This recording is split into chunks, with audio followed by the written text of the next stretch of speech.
Welcome to my latest series, Baking Wisdom, based on my new cookbook of the very same name. In it, just like this series, I share delicious recipes backed up with tons of useful information so I can make you a better baker. Today's recipe is coconut chiffon cake.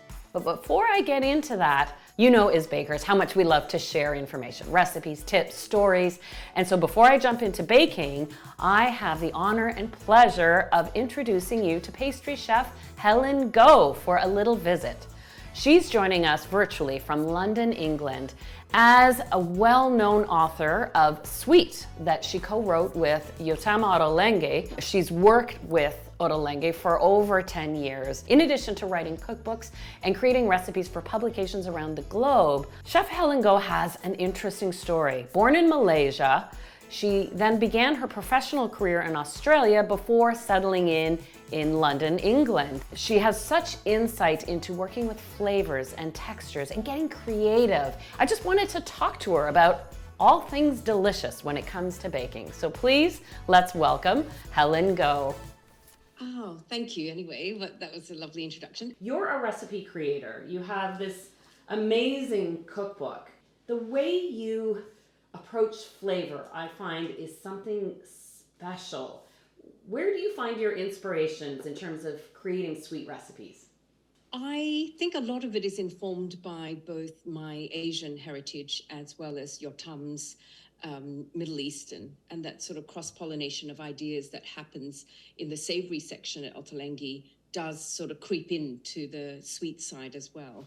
And often it's really a matter of sort of infusing it with infusing the bakes with more flavor or amplifying its flavor. Giving home bakers some freedom to integrate flavors, are there any sort of guidelines or rules or boundaries you put in place when you're creating or adding a flavor? Do you ever go too far? Yes, I do sometimes go too far. I think the important thing is to remember, if you want to swap, is swapping like for like. So you can't suddenly decide, oh, I don't have coconut milk, I'll add, some flaked coconuts. It's not about the coconut, it's more about the liquid and how it interacts with the recipe. And if it's acidic or not, or fat content Exactly. parallel to fat content. When I even just read your recipe titles, it's as if I can smell them baking. How important is aroma in your recipe creations? I tend to like something that's very subtle. So I'd be more inclined, for example, to infuse citrus zest into the cream, or rubbing the citrus zest into the sugar. But I do like to layer it so that it's not sort of this in your face kind of, oh, that's got cardamom in it, rather that it's got a cardamom aroma. So that way you get that flavor, and you kind of, there's more a sense of, you're wondering, oh, I know that, what is it? Well, and I think that brings back our earlier discussion about the importance of aroma in baking. It's almost like a primordial part of your brain kicks in, I mean, the ones for me, so sometimes I infuse pandan leaves and star anise. So for example, if I'm making my pineapple tarts, and at a particular point when it's really all melded together, it absolutely takes me back to my childhood in Malaysia. And it is such a strong and such a powerful sort of mechanism to get you sort of whetting your appetite. For someone who has such cherished childhood memories of pandan, how do you describe its aroma and flavor? I think it's often called the vanilla of the East. And I think that is a very good description. And I think, like vanilla, there are different applications for it.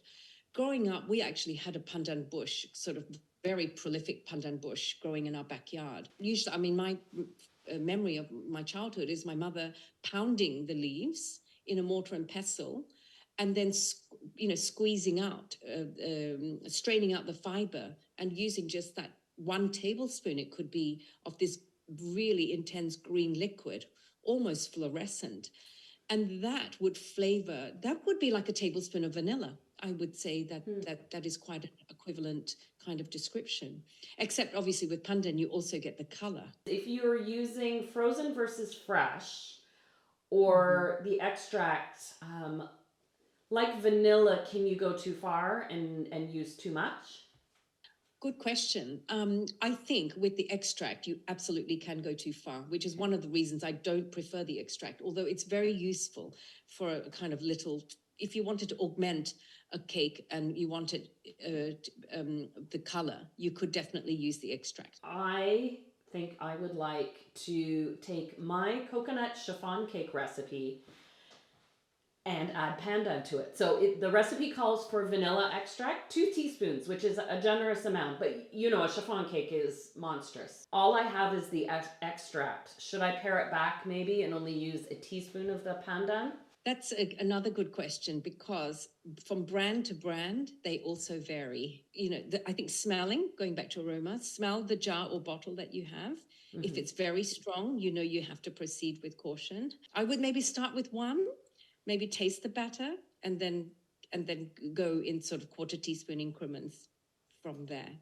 But also coconut is such a great pairing for the pandan because it's kind of both mellow and creamy. So it can take a lot of, it can absorb the strength of anything, you know, you put with it. It sounds wonderful. Helen, thank you for your time today. And now I'm going to get baking. I need to get a chiffon cake in the oven.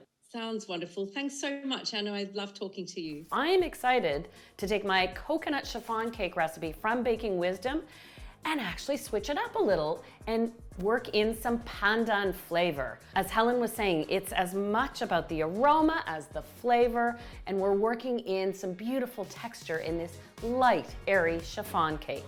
So get ready, 10 eggs for this cake recipe.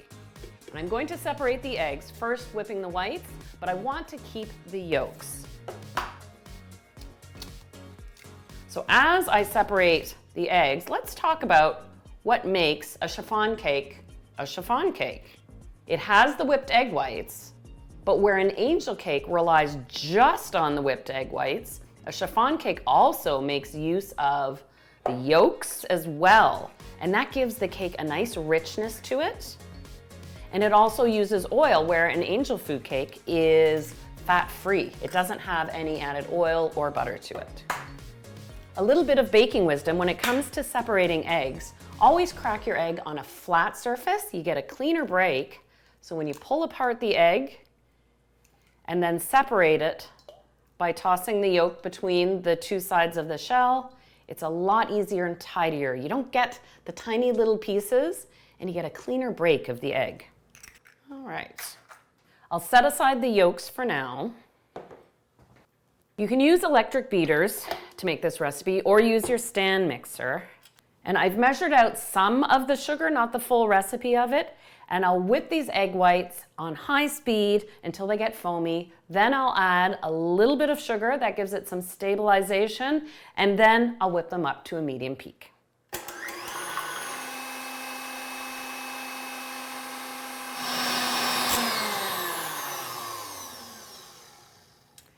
Now to check on the volume of those egg whites, give it a little stir.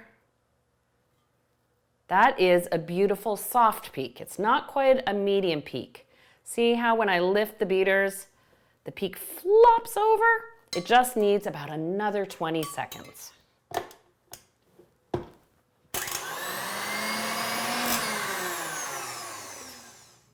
And you know, if you do accidentally over whip your egg whites, the fix is easy.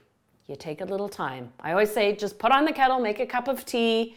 Even if you've added sugar to your over whipped egg whites, over the course of about 15 minutes, those egg whites, because they're over whipped, will collapse on themselves. You'll see a little puddle of liquid form at the bottom of your bowl. Then you can re-whip those whites on a slower speed to the point you missed the first time around. Whoop, whoop. So there we've got a medium peak. It's got a bit of bend to it, but it's not standing upright, so you know you've got a medium peak. But it's still got movement. I think that's the key way. Your egg whites still have movement. They're not locked into some, what am I trying to say? Suspended animation. Suspended animation. Yes, your egg whites aren't locked into place in some sort of suspended animation. There's still some movement there. I'll transfer these to another bowl because I'm going to use the same mixing bowl. I always whip my egg whites first using a stand mixer because then you don't have to wash the mixing bowl again. It's time to combine the liquids in the dry ingredients and whip those up separately. Then I fold the egg whites into that. So first, those egg yolks I separated and saved. And now, what makes this a coconut chiffon is the addition of coconut milk. So this is tinned coconut milk, nice and rich. You give the can a good shake before you open it. Or if you have the luxury of buying fresh coconut milk, please use that by all means. I do like to add a little bit of acidity with some fresh squeezed lime juice. And it's typical in a chiffon cake to find the recipe calls for vegetable oil. You want to use a neutral oil. So butter is not an ingredient, and this gives the chiffon cake that kind of stretchiness and a elastic feel, and it keeps it nice and moist. Now, my remaining sugar. And here's when we add the aromatics. Helen and I were talking about all those aromas and memories associated with it. My original recipe from the cookbook calls for 2 teaspoons of vanilla extract. And this is where I want to replace that with pandan. Now I found here I have 2 types of pandan extract. One is clear and one has the green coloring in it. And Helen was talking about how making a paste from the fresh leaves, using a mortar and pestle draws out that green color, and even adding the fresh leaves adds green color. So I'm gonna go for the green color, but as Helen suggested, 2 teaspoons might be a bit too much for this recipe, so I'm going to add about a teaspoon. Oh, and instantly I can smell that aroma of the pandan. I give you the option in the recipe if you want to add coconut extract or not. Because I've added the pandan, along with the natural coconut flavor, I think I'm just going to let it be. I'm sifting in cake and pastry flour.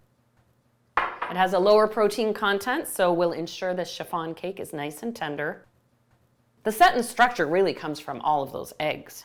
And now that that's sifted in a little bit, I'll finish off by adding my baking powder and just a touch of fine salt.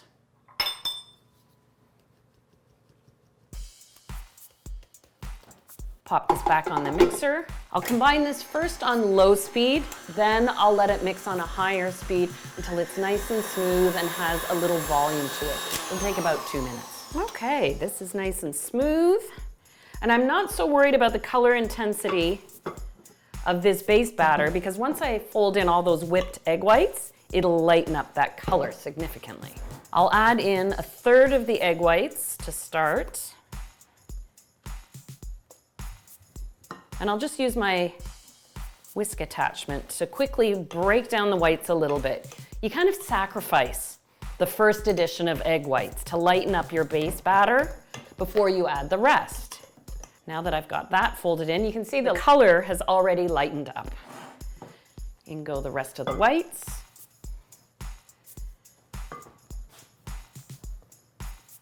Whenever you begin folding whites into a base batter, while it may be tempting to work slowly and be so delicate about it, time is actually your enemy. So it's better to work a little bit faster, even if it means sacrificing being so gentle. As soon as you no longer see streaks in your batter, you know your whites are fully incorporated. Oh, that pandan smell, it just keeps waking up and waking up. I'm getting layers, wafts of a floral character, then a light almond character, and then the vanilla character comes through. This is all set to go in my pan. I'm using a standard straight-sided angel food cake pan. This makes a lot of cake, so get the biggest you can find. My cake pan comes in 2 pieces. Some are 1 piece. What you'll notice is the center core is higher than the sides, or some pans have feet on the sides because you need to cool this cake upside down when it comes out of the oven. The batter will be fluid enough that you can pour it into your pan, and this immediately goes into the oven. I've preheated it to 325 Fahrenheit. I know I said I have to get this in the oven, but quickly, let me let you know. What's different about a chiffon cake recipe, like an angel food cake recipe, you don't grease your pan. You want the cake to stick to the sides as it lifts and bakes because you want it to hold in place and not sink. Another interesting thing is you've got the hole in the middle of your pan so that the heat can get to this volume of cake batter from the outside and from the inside. That way it cooks up easily. I love a good chiffon cake recipe. It's moist, it's airy, and it's also packed with flavor. The cake will take about 50 minutes in that 325 oven, and you can check the doneness by pressing the top of the cake with your finger. When it bounces back, then you know the cake's set. It may be tempting to open the oven door to look at your cake while it's baking, but ooh, resist the temptation. Keep that oven door shut for the first half an hour at least. I know this looks really silly, but this is exactly how you cool a chiffon cake or an angel food cake, upside down. This particular recipe makes such a big cake that I actually cool it, instead of putting it on a cooling rack, I actually set it on ramekins so that I don't squash the bottom of the cake. And the whole point is the air gets underneath to cool this big cake quickly, but also with all those whipped egg whites folded into that cake batter, when the cake is still warm, the cake's fragile. Those egg whites are still moving around. They're in motion because they're hot. So you want to cool the cake upside down to allow the cake to stay stretched as it cools. So then when you lift it upright, you've got that full volume of cake. Look at that color. And I have to tell you, the aroma of this cake. I talk about cakey. I can smell coconut. I can smell pandan. And of course, you've got that giveaway color of the green. It's completely different than a vanilla aroma. It's got a floral element, almost a hint of a nuttiness, but not in that sort of deep toasted nut way. It's light. It really is perfumey. I love seeing that delicate crumb structure of a well-made chiffon cake. It's not crumbly or dry, but it's delicate and light and airy. And now you've got all the tips so you can replicate this coconut pandan chiffon cake in your own kitchen. It truly is something that makes you feel proud when you make it, and I know you can do this. Join me again for another episode of Baking Wisdom.